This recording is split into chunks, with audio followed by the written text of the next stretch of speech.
Hey everyone, I'm Sarah. I'm a typical 21-year-old college student juggling classes, a part-time job, and family issues. Yeah, family drama. My life feels like a soap opera, but without the glitz. One day, as I was leaving work, my boss asked if I could work an extra shift this weekend. I sighed, thinking about my midterms, but agreed. Lately, I've been trying to manage between my studies and my job at the local diner. I'm stretched thin, just like my wallet after paying bills.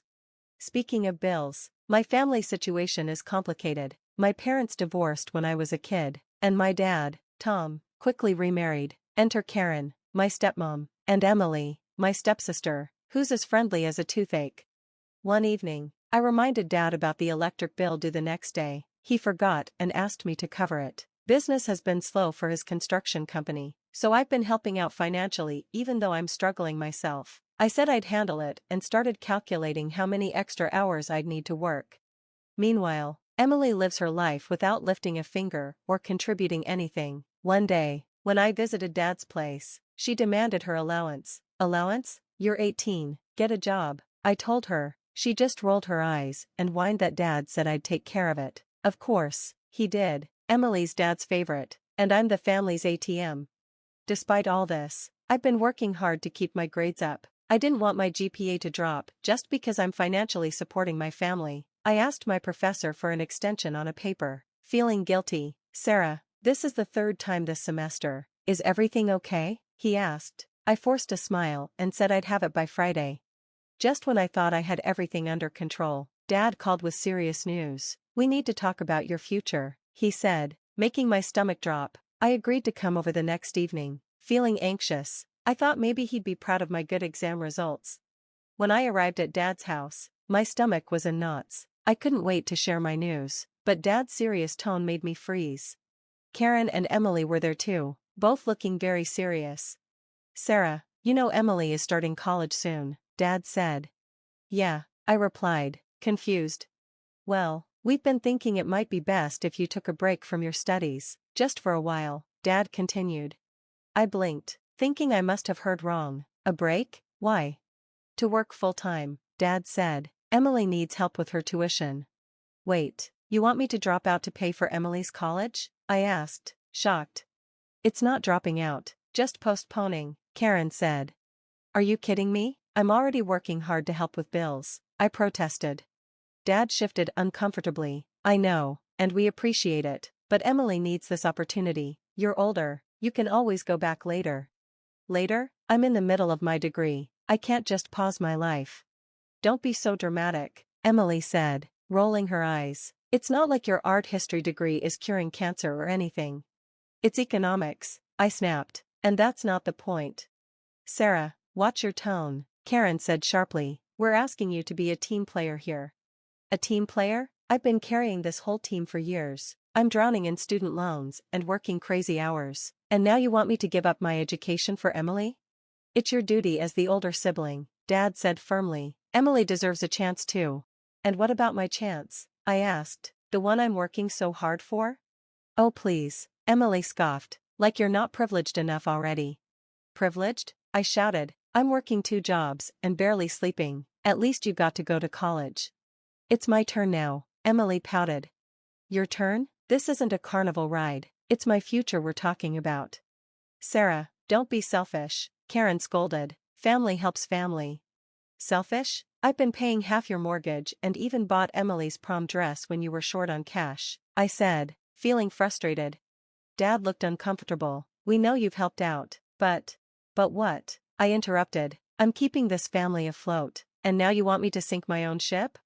It's not forever, Sarah, Dad said, just until Emily gets settled. And how long will that be? A year? 4? What about my loans and career plans? We'll figure it out, Dad said. Dismissively, the important thing is supporting Emily right now. I couldn't believe what I was hearing. Tears of frustration welled up in my eyes. I can't do this. I won't. Sarah, be reasonable, Dad pleaded. Reasonable? You're asking me to give up everything I've worked for so Emily can party through freshman year on my dime. Hey, Emily protested. I'm going to study. This is insane. I'm out of here. I stormed out, ignoring their calls. Once in my car, I broke down and fumbled for my phone. Alex, are you free? I need to talk. 20 minutes later, I was at Alex's place, spilling everything between sobs. They want me to do what? Are they out of their minds? Apparently, I can't believe Dad would ask this of me. Sarah, honey, you've got to stop enabling them. They're taking advantage of you. But they're family. Family doesn't treat you like an ATM. You need to cut them off. Cut them off? I can't just. Why not? They're ready to flush your future down the toilet. It's time to put yourself first. I wiped my eyes, Alex's words sinking in. Maybe it was time to teach them a lesson. You're right. I can't keep doing this, but how do I make them understand? Sometimes people only learn when they face consequences. Maybe it's time they felt what it's like without your support. As the idea took root, I felt a mix of fear and determination. It was time for a change. If my family couldn't see my worth, I'd have to show them the hard way. Alex, I've got an idea, but I need your help. I'm all yours, girl. What's the plan? We're going to create a fake job offer. Something big, something that'll make them realize what they're losing. Ooh, I like where this is going. What kind of job? How about a marketing position for a startup in California? It's far enough that I'd have to move. Perfect. I've got a friend in graphic design. We can whip up a legit-looking offer letter. A week later, I was ready to drop the bomb. I called Dad, my heart racing. Hey Dad, got a minute? I've got some news. Sarah, what's up, honey? I'm quitting my job. I got an offer for a great job in California, so I told Dad, I'm taking it. California? But what about our bills? Dad asked. I can't keep supporting everyone, Dad. I need to focus on my future now. But Sarah, we need you. What about Emily's tuition? I'm sure you'll figure it out. You wanted me to focus on my future, right? Well, this is me doing that. I hung up, feeling both guilty and relieved. The next few weeks were a whirlwind of urgent calls and texts. Sarah, please, we can't make rent this month, Dad pleaded. I'm sorry, Dad, but I have my own expenses now. But Emily's tuition.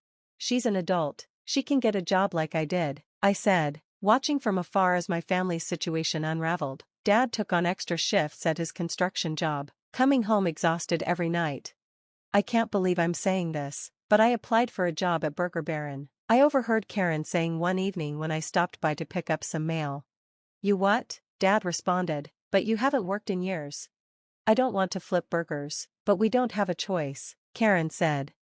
Meanwhile, Emily was having her own meltdown. This is so unfair. I'm supposed to be focusing on school. Welcome to the real world, sis, I muttered under my breath. Despite the chaos, I made sure to support my mom. I secretly helped her set up an online business selling her handmade jewelry. Sarah, this website is amazing. How did you afford it? She asked. Don't worry about it, Mom. I'm just glad you're doing what you love. As weeks turned into months, Dad's calls became more desperate. Sarah, we're drowning here. Can't you help us just a little? I'm sorry, Dad, but I have my own bills to pay. How's Emily's job search going? She's struggling. No one will hire her, Dad said. I wonder why, I said, remembering how Emily had looked down on my part-time work. Despite the guilt, I stuck to my decision. I focused on my studies, acing exams and impressing my professors. Sarah, your latest paper was outstanding, Professor Chin told me. Have you considered applying for our summer research program? That would be amazing, I said. As I left campus that day, I saw another missed call from Dad. I hesitated, then put my phone away. They needed to learn, and I needed to stand firm. But how long could I keep this up? And when it was all over, would there be anything left of my family to salvage? 3 months flew by, and I decided it was time to face the music. I pulled up to Dad's house, bracing myself. The lawn was overgrown, and the house looked like it had seen better days. I barely knocked before the door swung open. Dad's face showed relief and desperation. Sarah, thank God you're back, he said. We've been. Save it, Dad. I'm here to talk, not to bail you out. I stepped inside and saw a mess, dishes piled high, clothes everywhere. In the living room, Karen and Emily were in a heated argument.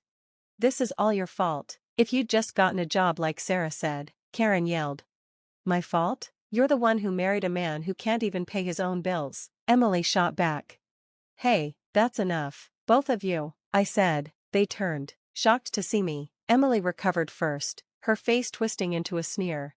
Well, look who decided to grace us with her presence. How's the big city treating you, Miss High and Mighty? I couldn't help but laugh. Oh, Emily, I never left town. The room went silent. Dad looked like he'd seen a ghost. What do you mean you never left? I mean there was no job in California. I've been here the whole time, watching you all implode. Karen gasped. You lied to us. How could you? I shouted. How could you all do this? Talk about how you've treated me for years? I turned to Dad, my voice shaking. You always favored Emily. Everything I did was never enough. I paid your bills, kept this family afloat, and you had the audacity to ask me to give up my future for her? Dad stammered. I didn't realize. Save it. I cut him off. And you, Karen, you've been manipulating Dad since day one. Gold digger doesn't even begin to cover it. You've never worked a day in your life until now, have you? Karen's face turned red. How dare you? I've been a homemaker. You've been a leech. I shot back. And Emily, oh Emily, did you really think the world owed you a free ride? That you could coast through life on other people's hard work? Emily scoffed, but I saw uncertainty in her eyes. News flash, sis, the world doesn't care about your entitlement. It's time to grow up. Dad stepped forward, his eyes pleading. Sarah, please, we've learned our lesson. We'll do better, I promise. Just don't leave us like this. I took a deep breath. It's too late, Dad. I'm done. And so are you, with this house, at least. What do you mean? Dad asked, confused. The house is in my name, I said. I'm selling it. You have 30 days to find a new place. Karen shrieked. You can't do that. We'll be homeless.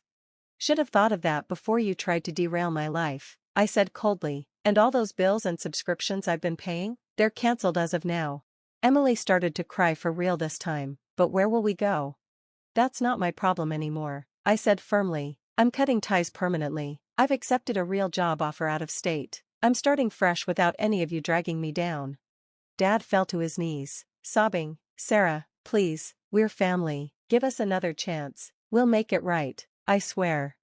I felt a twinge of guilt but pushed it aside. Family doesn't treat each other like ATMs. Dad, you had your chances. Years of chances. You showed me who you really are, and I believe you. I turned to leave, but Emily grabbed my arm. You can't just leave us with nothing. I yanked my arm away. Watch me. Welcome to the real world, Emily. Time to sink or swim on your own. As I walked out, I heard them arguing again, blaming each other for pushing me away. I got into my car, my hands shaking as I gripped the steering wheel. As I drove away, I felt a weight lift off my shoulders. It hurt, yes, but for the first time in years, I felt free. The road ahead was uncertain, but at least it was mine to choose. Was I too harsh on my family, or did they get what they deserved? How far would you go to teach toxic relatives a lesson?